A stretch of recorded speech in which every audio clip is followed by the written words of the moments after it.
नमस्कार साथियों, मैं उदय कुमार आप सबों का हार्दिक अभिनंदन करता हूं। साथियों, ज़रा परिकल्पना कीजिए कि एक ऐसी शासन व्यवस्था जो पिछले 700 वर्षों तक अपने आप को सत्ता में काबिज किया रहा हो, तो उसका इतिहास जो होगा वो कितना गहरा होगा। और जब इतिहास गहरा होगा तो उसमें ऊंच नीच, चढ़ाव उतराव आना बिल्कुल ही मुमकिन है। जी हाँ, मैं बात कर रहा हूँ बेतिया राज के इतिहास की। मित्रों, 1244 ईस्वी में नैमिषारण्य, यूपी का एक जिला नैमिषारण्य, वहाँ से एक व्यक्ति जिसका नाम गंगेश्वर देव है, वो सारण डिस्ट्रिक्ट, बिहार के सारण डिस्ट्रिक्ट की ओर कूच करता है और जैथर ग्राम में वो आकर के बस जाता है। और वहाँ से स्टार्ट होती है इस शासन व्यवस्था की नींव की। उनके एक दो वंशों के बाद सम्राट अकबर के प्रमुख दरबारियों में से एक राजा उदयकरण सिंह, ये ब्राह्मण भूमिहार परिवार के रहने वाले राजा उदयकरण, जो अत्यंत बलशाली और बलवान व्यक्ति थे, सम्राट अकबर के प्रमुख दरबारियों में से एक थे। उस समय बाहरी आक्रांताओं का आक्रमण होता है। उन लुटेरों के द्वारा जब वो आगे की ओर बढ़ते हैं तो लोगों को मारते पीटते और लूटपाट करते आगे बढ़ रहे हैं। अकबर ने राजा उदयकरण को उनको रोकने हेतु इधर कूच करने को बोला। वो आगे बढ़ते हैं और उनकी आमना सामना जो है वो गंगा के आसपास होती है और उन लोगों को वो मार करके वहीं से भगा देते हैं। इस बात की जानकारी अकबर को चलती है। अकबर इस क्षेत्र की देखभाल के लिए उन्हें राजा उदयकरण को नियुक्त करते हैं और राजा उदयकरण जो हैं वो चंपारण की सत्ता को संचालित करते हैं। और इसके लिए उन्होंने सुगौली के पास एक जगह थी सुगांव, वहाँ से इस चीज़ को संचालित करते हैं। कुछ समय बीतता है। राजा के अगले वंशज राजा उग्रसेन सिंह सन 1627 ईस्वी में बेतिया को अपनी राजधानी बना लेते हैं। उसके बाद से पीढ़ी दर पीढ़ी आगे चीज़ें बढ़ती हैं। राजा गज सिंह, और एक्चुअल में पूछा जाए तो बेतिया राज का जो अंतिम राजा थे, राजा हरेंद्र किशोर, तो उसके पूर्व में भी बहुत सी राजाओं का इतिहास इसमें, क्योंकि मैंने आपको बताया था कि 700 वर्षों का एक इतिहास रहा है, तो आप सोच सकते हैं कि कितनी दर पीढ़ियाँ यहाँ आई थी। तो उसमें जो तीसरे महाराज थे, महाराज दिलीप सिंह, वो उनका मानना है कि 1694 से 17, ये इतिहासकारों का मानना है कि 1694 से लेकर के 1715 तक उनका शासनकाल रहा। और इस काल में बहुत से मंदिरों का निर्माण हुआ, उसमें माँ काली धाम मंदिर का जो है एक मुख्य निर्माण को हम लोग देखते हैं। ऐसी मान्यता है कि वो राजा दिलीप सिंह के द्वारा ही माँ काली धाम की नींव रखी गई थी। हालांकि माता का स्वरूप पहले पिंडी के रूप में था, लेकिन बाद में उन्हीं के द्वारा, उसके पूर्व में वो स्थान थी, ये पूरा बेत का एरिया था, इसलिए इसका नाम बेतिया भी पड़ा था। लेकिन वो पिंडी के जगह पर जो है मूर्ति की स्थापना की गई थी। अब इस राजसत्ता में सबसे बड़ा परिवर्तन जो देखने को मिलता है वो 1715 में राजा ध्रुव सिंह वही हैं जिन्होंने ध्रुपद गायकी की देन उन्हीं की है। वो खुद बहुत बड़े कलाकार थे, संगीत के बहुत बड़े रुचिकार थे। तो मित्रों, राजा ध्रुव सिंह की जब सत्ता आती है तो उनके भाई शिवनाथ सिंह, चैन सिंह और भी 3-4 भाई उनके थे। तो शिवनाथ सिंह जो थे वो काफ़ी बलिष्ठ व्यक्ति थे, बहुत बलिष्ठ व्यक्ति थे। मैं आपको बता दूं कि वो काफ़ी बलिष्ठ व्यक्ति थे। वो आजान बाहु थे। आजान बाहु कौन होता है? जिनकी बाहें जो होती हैं वो घुटने से नीचे तक होती हैं। और ऐसी मान्यता है कि जिनकी बाहें घुटने से नीचे तक होती है वो उनको सत्ता का जो होता है वो योग होता है, सत्ता का योग होता है। मैटर अब यहीं से स्टार्ट होता है। और दासियों के द्वारा ध्रुव सिंह की पत्नी महारानी ध्रुव सिंह की पत्नी को ये बताया जाता है कि जो शिवनाथ सिंह हैं उनके मन में राजकीय सत्ता को लेकर के कुछ ना कुछ चल रहा है, आप इस पे सतर्क रहिए। ये बात महारानी राजा ध्रुव सिंह को बताते हैं। ध्रुव सिंह के भी मन में ये बात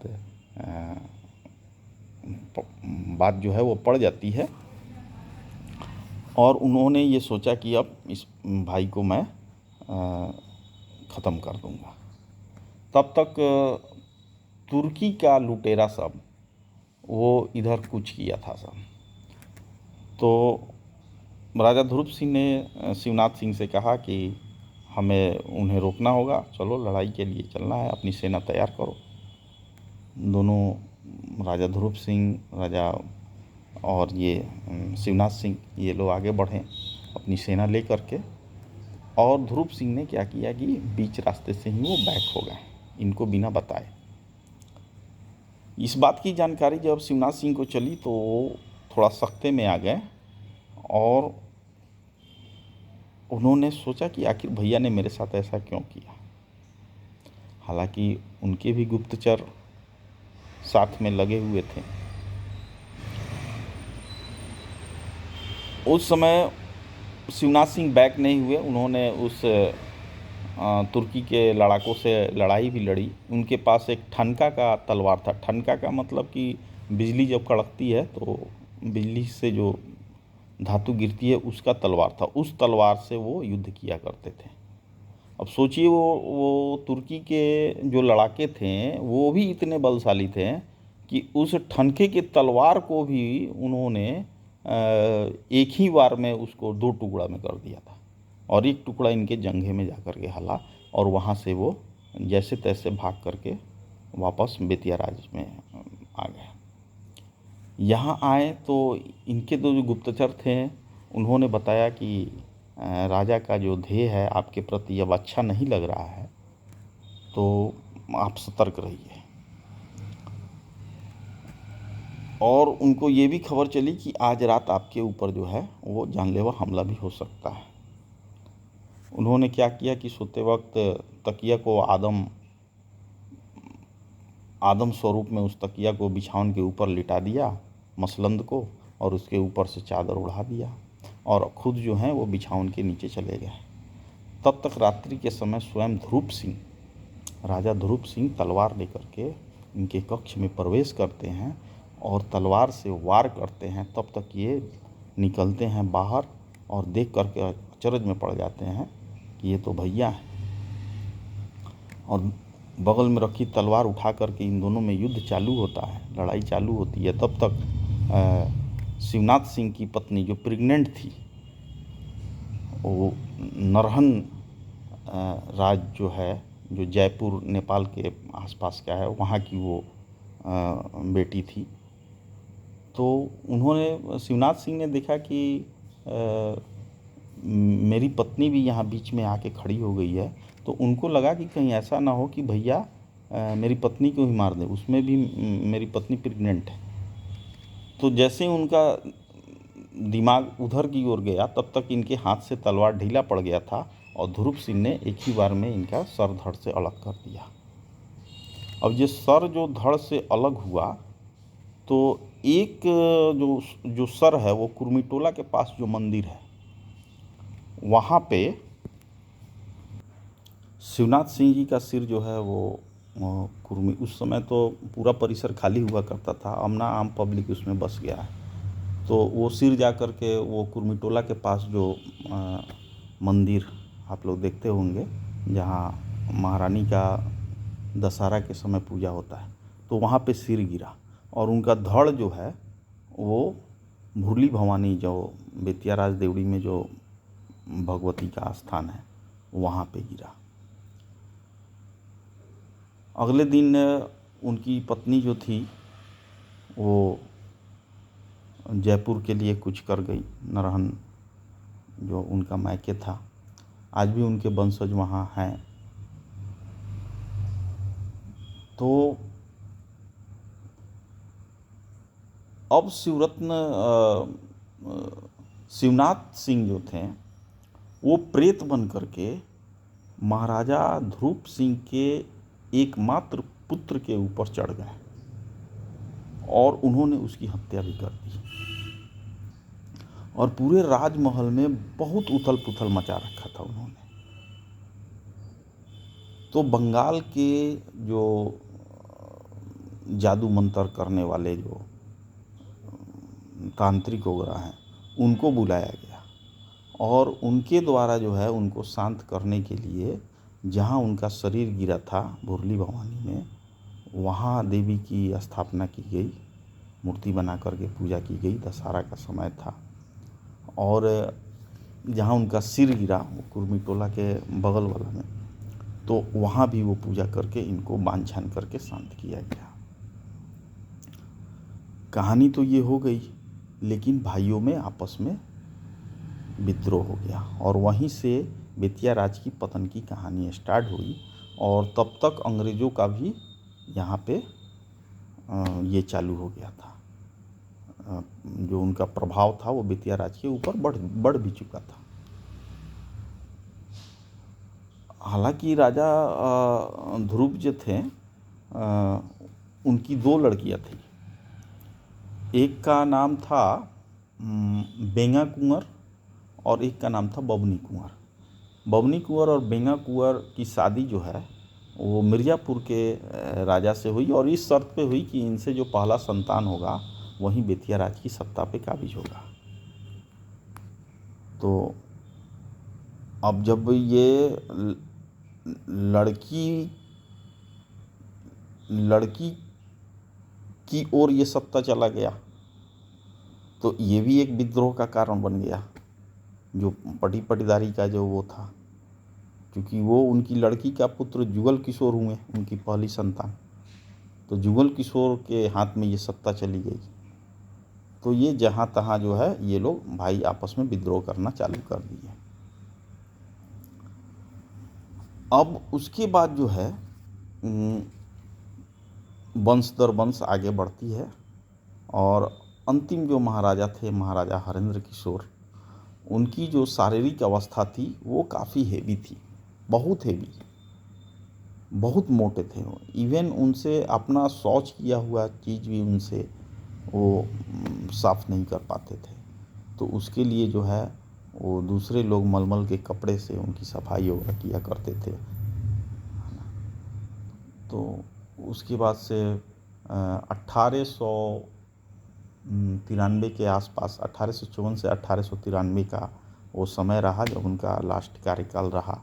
तो 1893 में अकस्मात उनकी मृत्यु हुई, जिसमें लोग कहते हैं कि वो सीढ़ियों से गिर गए थे, इस टाइप का। कुछ लोग कहता है कि अपनी दूसरी पत्नी महारानी जानकी कुंवर को विदा करा करके ला रहे थे तो 14 दिन रास्ते में बीत गए थे, तबीयत ख़राब हुई और वो वैद्य के ये में थे तो 22वें दिन उनका देहांत हो गया। बहुत तरह की कथाएं ये सुनने को मिलती हैं। तो उनके मरने के पश्चात जो है पहली महारानी जानकी कुंवर जो थी उनको सत्ता प्राप्त हुई लेकिन वो भी ज़्यादा दिनों तक चली नहीं और 3 साल के बाद ही उनकी मृत्यु हो गई। उसके बाद से जो अंतिम महारानी थी, महारानी जानकी कुंवर, उनका शासनकाल आया। शासनकाल आया तब तक बेतिया राज की स्थिति चरमर हो चुकी थी। इवन 1860 में ही ये स्थिति काफ़ी चरमराई हुई थी। तो इंडिगो प्लैनेट, इंडिगो प्लांटर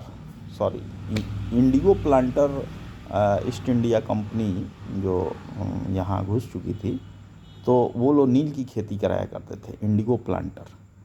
तो उन्होंने 1960 में 84 लाख रुपया बेतिया राज को कर्ज के तौर पे दिया था। और जब ये कर्ज का बोझ उन पर बढ़ता चला गया, उसका इंटरेस्ट हो रहा, तो अंग्रेज़ों के द्वारा जो है काफ़ी दबाव बनाया गया और लगभग 1000 एकड़ ज़मीन जो है वो हस्तांतरित करना पड़ा रानी को, अंग्रेज़ों को, जिसमें 70 कोठियाँ भी थी। जो दोनों चंपारण, पश्चिम और पूर्वी दोनों चंपारण में जो 70 कोठियाँ थी, वो सारे ईस्ट इंडिया कंपनी वालों ने ले लिया और वहाँ से नील की खेती का वो ऑफिशियल काम वगैरह करने लगे थे। ये सब मिलते हैं सुनने को। उसके बाद से अंग्रेज़ों का तो चाल आप समझ ही सकते हैं। उन्होंने हड़प नीति लाया कि कोई भी किसी को दत्तक पुत्र गोद नहीं ले सकता है, एडॉप्टेड सन। तो उनको बेतिया राज की संपत्ति पे उनकी नज़र थी, तो और राजा निर्वंश थे, बेटा बेटी कुछ हुआ नहीं। तो अंतिम जो महारानी थी, महारानी जानकी कुंवर, उनको इन्होंने पागल घोषित करने का भी षड्यंत्र रचा। अब इस षड्यंत्र में ऐसा कहा जाता है कि बेतिया राज के राजगुरु भी सम्मिलित हुए, उनको उन्होंने मिला लिया। हालांकि इसकी बहुत ज़्यादा प्रामाणिकता नहीं है, लेकिन ऐसा सुनने को मिलता है।